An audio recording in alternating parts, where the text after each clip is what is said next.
acompañará el maestro José Gutiérrez, quien actualmente es comisionado presidente del Instituto de Transparencia, Acceso a la Información Pública, Protección de Datos Personales y Rendición de Cuentas de la Ciudad de México, y coordinador de los organismos garantes de las entidades federativas del Sistema Nacional de Transparencia. El comisionado es maestro en Derecho y especialista en Derecho Electoral con mención honorífica por la División de Estudios de Posgrado de la Facultad de Derecho de la UNAM, donde obtuvo la Medalla al Mérito Universitario Alfonso Caso 2015, distinción que anualmente se otorga a la persona egresada con mejor desempeño de la generación. Obtuvo el título de Máster en Protección Constitucional y en Sistema Interamericano de los Derechos Fundamentales, Dr. Jorge Carpizo 2015, por el Instituto de Investigaciones Jurídicas de la UNAM y del Instituto de Derecho Parlamentario de la Universidad Complutense de Madrid. También es profesor de la División de Estudios de Posgrado de la Facultad de Derecho de la UNAM, impartiendo cátedra en la especialización en Derecho Constitucional y Derecho a la Información. Ha participado en diferentes foros y seminarios en temas de transparencia, acceso a la información pública, rendición de cuentas, sistema anticorrupción, derecho electoral, democracia, elecciones y derechos humanos. Ha publicado en diversos medios de comunicación, periódicos El Universal, Reforma, revistas Voz y Voto, Zócalo, La Silla Rota y Gaceta UNAM. Pues bueno, le damos la bienvenida al maestro Julio César Bonilla Gutiérrez, quien nos acompañará en esta ocasión con el tema la privacidad de los menores en el uso de las plataformas tecnológicas y las redes sociales. Adelante, comisionado. Muchísimas gracias por participar. Muchísimas gracias, estimado Reinaldo. Espero que me escuche y me vea bien. Sí, ahí se escucha y se ve también en pantalla. Perfecto. Pues muchísimas gracias y muy buenos días a todas y todos los que nos acompañan el día de hoy en este importante evento.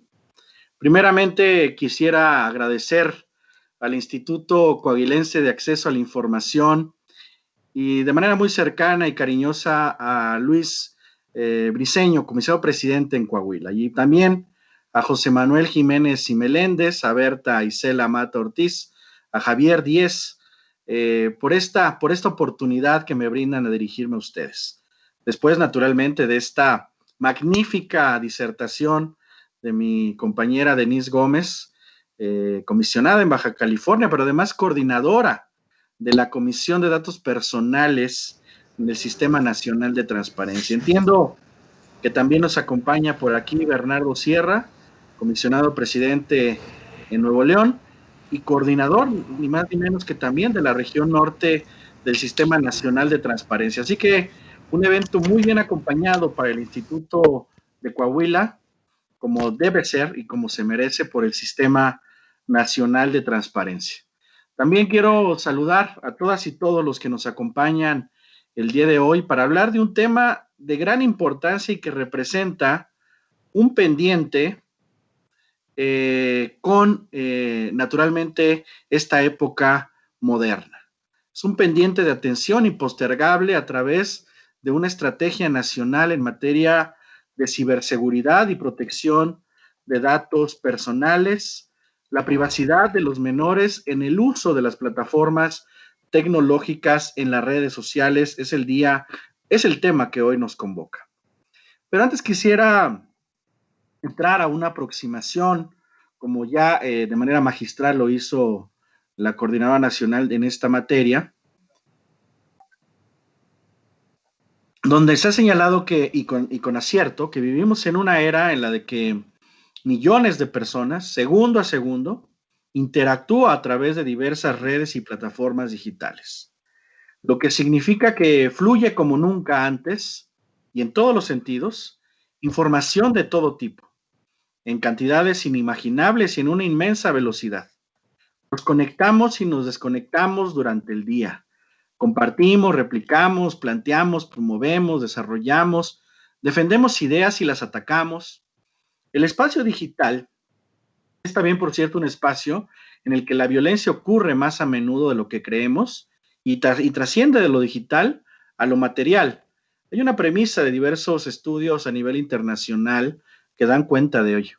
Hoy, en pleno siglo XXI, se está desdibujando las fronteras entre lo público y lo privado.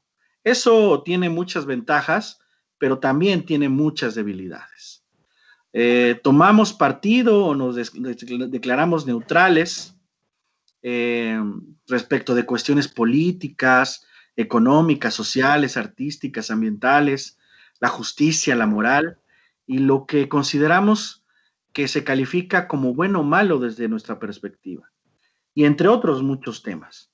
Todo lo anterior lo hacemos sobre la base de mensajes en un número limitado de caracteres, videos, imágenes manipulables respecto de las cosas que, como señala una referente en materia de datos personales, especialista que es Jota, como espectadores flexibles con visibilidad flexible. Nos posicionamos entre lo ingenuo y lo escéptico, de un modo estratégico conforme a nuestras visiones y vemos lo que queremos ver en ellas. Lo anterior ocurre de igual modo respecto de los blogs, publicaciones, videos, mensajes pagados, publicidad y propaganda dirigida y perfilada, en muchas ocasiones incluso alineada con fines políticos, ideológicos, económicos, y puedo decir que hasta religiosos, o a una combinación de todos estos. En un contexto entonces de hipermediatización en el que ustedes y yo nos encontramos, con vertiginosos avances y en vías de desarrollar aún más las tecnologías en materia de información y comunicación en los años por venir. El problema naturalmente es dual. Primeramente, la verdad y la mentira conviven en el mismo espacio, en igualdad de circunstancias, de condiciones, para su dispersión. Y en segundo lugar, con nuestra visibilidad flexible de datos objetivos, ha perdido impacto y relevancia justamente en la formación de la opinión pública, elemento relacionado con la democracia, y en tales circunstancias se deteriora, pudiendo llevar a rupturas incluso sociales e institucionales. En tal contexto, el objeto de la presente plática es reflexionar y revisar conceptos con un sector que específicamente está siendo potencializado en cuanto a sus capacidades, eso por lo que hace a las virtudes, pero también un sector de nuestra población muy vulnerable. Si de por sí, en general, la población en su conjunto también tiene muchos flancos débiles frente a la era digital, me parece que en la actualidad los niños están más expuestos. En la actualidad, miles de millones de personas, como lo dije, interactuamos, que convivimos diariamente en este espacio digital. Por lo mismo, es muy común que menores de edad y jóvenes accedan al espacio digital. La pandemia nos ha obligado a ello, incluso en el tema educativo y a las redes sociales más populares. Muchos de estos menores son lo que Prensky denomina nativos digitales. Es decir, niñas y niños que han ido incrementando o creciendo con el uso de Internet ya consolidado, se han desarrollado desde su primera edad hasta este momento y en buena medida tan dependientes de las nuevas tecnologías que pueden llevar a esta nueva adicción. Ustedes y yo, sin podernos visualizar materialmente, pero si somos un poco de la generación a la que pertenezco, crecimos con una pantalla, la televisión. Hoy los nativos digitales tienen al menos a su alcance, una vez nacidos, 4 pantallas. Sin embargo, no necesariamente tiene plena conciencia de la consecuencia de hecho y de derecho que ello conlleva, pues, como señalan diversos especialistas, raramente sabrán, que están consintiendo el tratamiento automatizado de sus datos personales más íntimos, como sus imágenes, comentarios, ubicaciones y otros tantos que luego quedarán almacenados en la base de datos de la red social al alcance de muchas personas que pueden utilizar sus datos con fines lícitos o ilícitos, incluyendo conductas que pueden ser calificadas de delitos en los casos más graves. Actualmente, son pocas las personas jóvenes en las sociedades desarrolladas que declaran no utilizar alguna de las más famosas redes sociales. Ustedes ya las conocen. A cada vez salen nuestras plataformas nuevas que actualizan incluso la forma en que interactuamos con la red. Ahí está TikTok, Snapchat, etcétera. ¿Qué son las redes sociales? Pues una de las mejores definiciones de lo que son las redes sociales es quizá la que proporciona el Instituto Nacional de Tecnologías de la Comunicación de España. Son servicios que se presentan a través de Internet y que posibilitan a los usuarios crear un perfil público donde plasman datos personales e información, contando con herramientas que permiten interactuar con el resto de usuarios, sea afines o no al perfil que se crea. La web 1.0, la web 2.0 y la web semántica. El problema de la seguridad de los menores en Internet no solo es una cuestión de normas, requiere de la confluencia de reguladores psicológicos, pedagogos, madres y los padres de familia, instancias incluso de procuración y administración de justicia, especialistas en tecnologías y de los propios menores para poder crear ambientes y ecosistemas digitales seguros para que las y los niños puedan beneficiarse del inmenso potencial que les ofrecen las tecnologías, pero con un mínimo de riesgo para ellos y sus derechos. En este sentido, como lo señala María Teresa Heredero Campo, otra especialista en la materia, debemos entender que las redes sociales se enmarcan en lo que se ha denominado la web 2.0 y que ha ido avanzando hacia una nueva tendencia en el uso de las páginas web en la cual el usuario es el centro de la información y se convierte en generador de contenidos. Dicho de otro modo, los internautas, con independencia de su edad, pasan de ser meros consumidores a productores y creadores de contenido. Esta etapa es ya un avance respecto de la denominada web 1.0, en la que los dueños de los sitios web tenían pleno control sobre ellas, tanto respecto de la información expuesta como el del nivel de interactualidad. Esa web 1.0 es la que ustedes y yo conocimos hace ya algún tiempo. En la web 2.0, el control está en los propios usuarios de la red social. En la actualidad, la web 2.0 también se ha quedado obsoleta, destacando la denominada web 3.0 o web semántica, que contiene un nivel de organización de ideas y contenidos que ofrece una respuesta rápida a la demanda de información necesitada individualmente. Si bien el creciente desarrollo tecnológico representa grandes beneficios para las personas y la sociedad en general, en términos de fácil e inmediato acceso al conocimiento y a la información, trae aparejado también riesgos significativos para el titular de los datos personales que circulan sin mayor control en la red, lo cual merma de manera importante la protección de su esfera privada y determinación informativa, sobre todo tratándose de menores. ¿Aquí vamos bien? ¿Verdad? Algunos datos relevantes. Según el informe Creciendo en un mundo conectado de la UNICEF 2019 a nivel global, 1 de cada 3 niños es usuario de Internet. 1 de cada 3 usuarios de Internet es un niño menor a 18 años, naturalmente. Diariamente, más de 170,000 menores se conectan por primera vez, con un enorme riesgo de estar expuestos a contenidos que no son aptos para su edad. No se trata solo aquí de la exposición a información no apta para la edad de las y los niños, sino que en muchas ocasiones, como sabemos, se ven expuestos en su integridad física, psicológica y en su vida misma. Si bien cada año la exposición es mayor, también hay más concientización sobre el peligro que ello implica y en consecuencia surge la necesidad de más herramientas de protección. Internet se está convirtiendo en una parte natural de la vida de los niños en todo el mundo, y más ahora. Pero la propia UNICEF reconoce que aún no se cuenta con datos cualitativos y cuantitativos representativos desglosados por país acerca de cómo los niños usan el Internet y con qué consecuencias. Aquí vale la pena citar un dato relevante.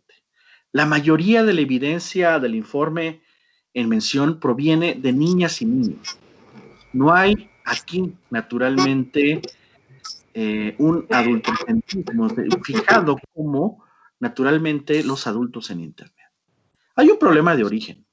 El Internet no fue pensada ni diseñada para la niñez. Es un espacio abierto, libre, hostil en algunos casos. Las y los niños son vulnerables. Se debe dar mayor atención y cuidado a la comunicación de los contenidos ofrecidos para ellos y producidos para ellos. Nunca debe entenderse que los menores conciben al mundo como nosotros, como los adultos. Y eso es muy importante. Reconociendo estos elementos, es importante que haya una mayor educación de manera integral, que vincule a padres e hijos y que se logre un mecanismo de autodefensa, de autoguía y de autocensura frente al espacio digital. A nivel internacional, en materia normativa, se debe que a partir de la Declaración de Ginebra sobre el derecho al niño en 1924, que supuso un punto de inflexión al reconocerles derechos a los menores. La protección de la privacidad, reconocida con carácter general en el artículo 12 de la Declaración Universal de los Derechos Humanos, al señalar que nadie será objeto de injerencias arbitrarias en su vida privada, su familia, su domicilio o su correspondencia, ni de ataques a su honra o a su reputación. Toda persona tiene el derecho a la protección de la ley contra tales injerencias o ataques. Pacto de Derechos Civiles y Políticos. En el artículo 17, que también está redactado en ese mismo sentido. Y con carácter específico respecto de las niñas y los niños. La Convención sobre los Derechos del Niño, adaptadas por la Asamblea General de las Naciones Unidas el 20 de noviembre del 89, reconoce el derecho a la protección de la vida privada en su artículo 16. Alguna legislación relevante en esta materia por algunos países son de destacarse dos principalmente. La ley COPPA, Children's Online Privacy Protection Act, en Estados Unidos. Es el estándar para la protección de la privacidad de los niños conectados. Con ella comenzó un camino de concientización para proteger a los niños cuando están conectados. Actualmente incluye a los menores de 13 años, pero hay movimientos y campañas para extenderlo hasta los de 16. Algunos datos relevantes de la ley COPPA. Contempla que los datos de los niños no pueden ser recopilados sin consentimiento de los progenitores. Los contenidos en video, clasificados como apto para niños, deben no tener anuncios personalizados basados en datos compartiendo necesario, desactivar los comentarios, no se puede dar like o dislike, no tiene las pestañas de comunidad y los chats directos y no llegan notificaciones a los seguidores en otras cuestiones. Es decir, es una manera de bloquear, de aislar de posibles injerencias a la privacidad a los menores. Algún dato relevante adicional. Alcance extraterritorial del COPPA. Mediante esta normativa, cualquier compañía americana debe cumplir con los estándares exigidos en cualquier país del mundo. Y eso implica justamente esta generación de redes sociales involucradas con diversos casos en concreto. La otra referencia internacional, esta de Europa, la General Data Protection Regulation for Kids, es una normativa continental. Permite a cada país tener su propia definición sobre la edad mínima y máxima a la que se considera un niño protegido. Los límites van desde los 13 años y hasta los 16. Igual que COPPA, esta ley contempla que los datos de los niños no pueden ser recopilados sin el consentimiento de sus padres. Considera información personal a cualquier dato que pueda ser reconocido y rastreado como único. El ID de un dispositivo móvil, email, datos de ubicación, dirección, cookies, entre otros. Su alcance está vinculado con cualquier servicio, contenidos móviles, aplicaciones, juegos, videos ofrecidos a los niños en un marco o contexto dado para ellos en lo digital. En México, ¿cómo vamos? Nuestra Constitución incluye dos previsiones fundamentales por lo que se refiere a niñas, niños y adolescentes. La red lleva que son titulares de derechos, el artículo primero y segundo, el principio de interés superior del menor, el artículo cuarto, párrafo noveno. Por lo que hace a la primera previsión en nuestro país, los menores gozan de los derechos humanos reconocidos en la Constitución Política de los Estados Unidos mexicanos, así como en los tratados de los que México sea parte en virtud justamente del artículo primero de la Constitución. Implica que niños y adolescentes tengan reconocidos derechos cuando hacen uso de Internet, de otros servicios electrónicos y en general de las famosas TICs. Ahora bien, por lo que hace al principio de interés superior del menor, la Constitución, en el artículo cuarto, párrafo noveno, señala: en todas las decisiones y actuaciones del Estado se velará y cumplirá con el principio del interés superior de la niñez, garantizando de manera plena sus derechos. Aunque en lo particular, en dicho artículo se incluyen los de educación y sano esparcimiento para su desarrollo integral. Debe entenderse, no obstante, que los derechos reconocidos son todos los previstos en la Constitución y desarrollados por la normatividad correspondiente. Es un principio, el de indivisibilidad y el de progresividad. Marco legal en el reglamentario en México. Las previsiones constitucionales antes mencionadas encuentran su desarrollo normativo, en particular en la Ley General de Derechos de Niños, Niñas y Adolescentes, que a su vez para su aplicación implica considerar otras normas del ordenamiento jurídico. Interpretaciones jurisdiccionales en México. El referido principio de interés superior del menor ha sido interpretado por la Suprema Corte de Justicia de la Nación en diversas tesis. La tesis 47-2006, al tratar la vinculación entre la Convención sobre los Derechos del Niño y la Dignidad Humana, señala lo siguiente: los principios fundamentales de la Convención son la no discriminación, la dedicación al interés superior del niño, el derecho a la vida, a la supervivencia, el desarrollo y el respeto por los puntos de vista de los niños. Todos los derechos que se definen en la Convención son inherentes a la dignidad humana y al desarrollo armonioso de todos los niños y niñas. La tesis aislada, una tesis aislada de 2015 de la Suprema Corte, estableció que el interés superior del menor tiene un contenido de naturaleza real y relacional, que en la práctica implica el escrutinio que debe realizarse en controversias que afecten a dicho interés de forma directa o indirecta. Es más estricto que el de otros casos de protección a derechos fundamentales. Diversas tesis aisladas, una con un rubro que se denomina interés superior del menor, dimensiones en que se proyecta la aplicación de este derecho. Aquí la Suprema Corte de Justicia de la Nación de nuestro país se pronunció sobre el concepto de interés superior del menor como un concepto jurídico indeterminado. Es decir, que se admiten adecuaciones a la realidad cultural, social, jurídica, económica, en cada momento que vaya avanzando. Es un principio vinculante dentro de nuestro ordenamiento jurídico, cuya aplicación se proyecta en tres dimensiones: como derecho sustantivo, en cuanto a que el interés referido sea considerado primordial y que tenga en cuenta al sopesar distintos intereses respecto a la cuestión debatida, al menor en el centro. Como principio jurídico interpretativo fundamental, en el sentido de que si una norma jurídica admite más de una interpretación, se elegirá la que satisfaga la forma más efectiva de sus derechos y libertades a la luz de intereses superiores del menor. Y como norma de procedimiento adjetiva, conforme a la cual siempre se tome una decisión que afecte los intereses de uno o más menores, deberá incluirse el proceso de decisión en una estimación de posibles repercusiones en ello.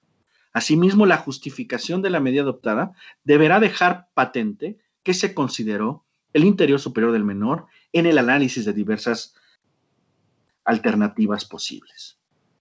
Me voy aproximando a las reflexiones finales. El tratamiento de datos personales realizado por gigantes empresariales, como la mayoría de las redes sociales, es una actividad que tiene grandes repercusiones en la sociedad, muy benéficas, positivas en muchos casos. lo que ha propiciado que se ocupen del problema de ordenamientos jurídicos de todo el mundo y de manera muy diversa. No se puede ignorar o menospreciar la importancia decisiva de la actuación de las niñas, niños y jóvenes en todo el ámbito de cualquier sociedad desarrollada.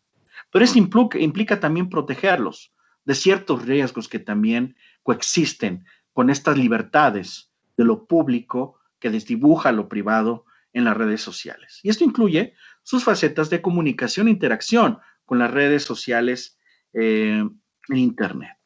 Es imperativo educar en privacidad a la niñez y los jóvenes. Y eso es también deber nuestro, de ustedes y nosotros, de los principios, de los valores, de la conciencia generada en el hogar como el nicho central, el primer nicho de la educación para cualquier ser humano.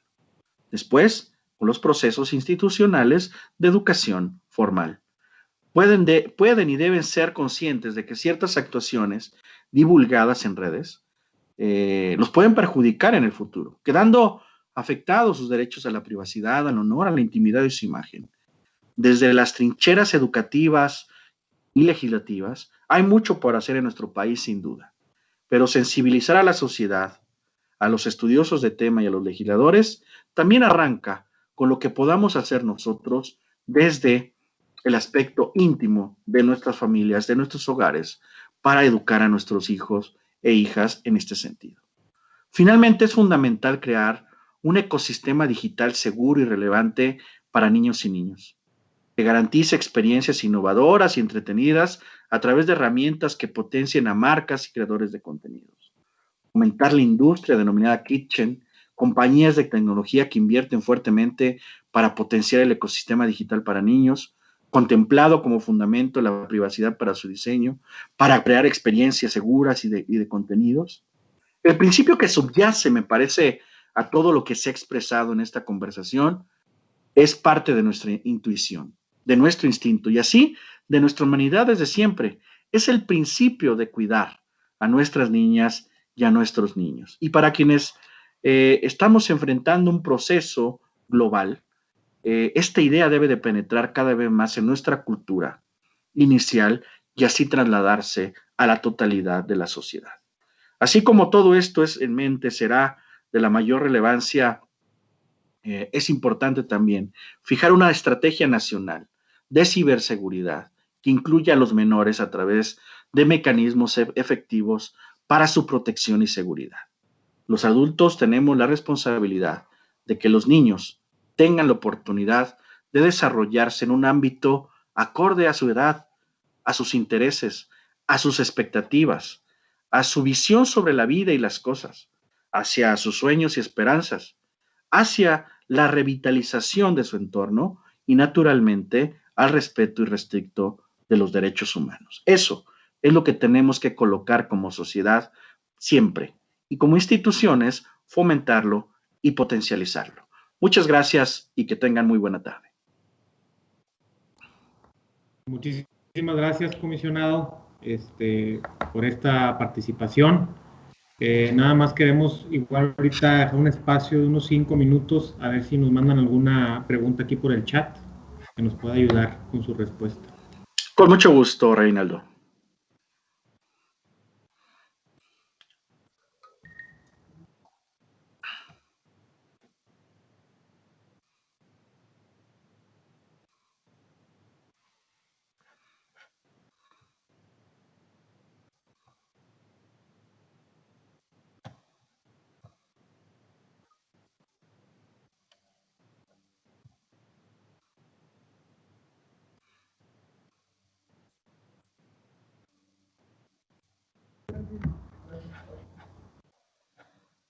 Mire, comisionado, ahorita nos llega una pregunta. En lo que respecta a la protección de datos, ¿qué opina de los grupos de WhatsApp que promueven las maestras, incluidos desde primaria? Pues que tenemos que ser muy cuidadosos. Todos los datos que se recogen en redes sociales, con los que interactuamos en cualquier lógica, tienen que tener una dimensión de mucho cuidado y control. No podemos estar exponiendo en redes sociales datos sensibles sobre nuestros niños. Y a mí me parece que las redes sociales, como yo lo dije hace un ratito, facilitan mucho la vida y la convivencia, el desarrollo armónico de la sociedad en el sentido positivo. Pero también tenemos que tener claro que no siempre sabemos con quiénes estamos interactuando del otro lado de la red, quiénes participan en estos grupos en su totalidad o con quién puede ser compartida la información que en estos grupos se sube. Hoy basta una fotografía del chat para remitirse a cualquier otro chat y ser mal utilizada, porque ahí estamos enviando información en tiempo real. Entonces, debemos tener claridad con quién estamos interactuando, qué finalidad es la que se persigue y qué elementos estamos generando. En cualquier caso, debemos tener mucho cuidado.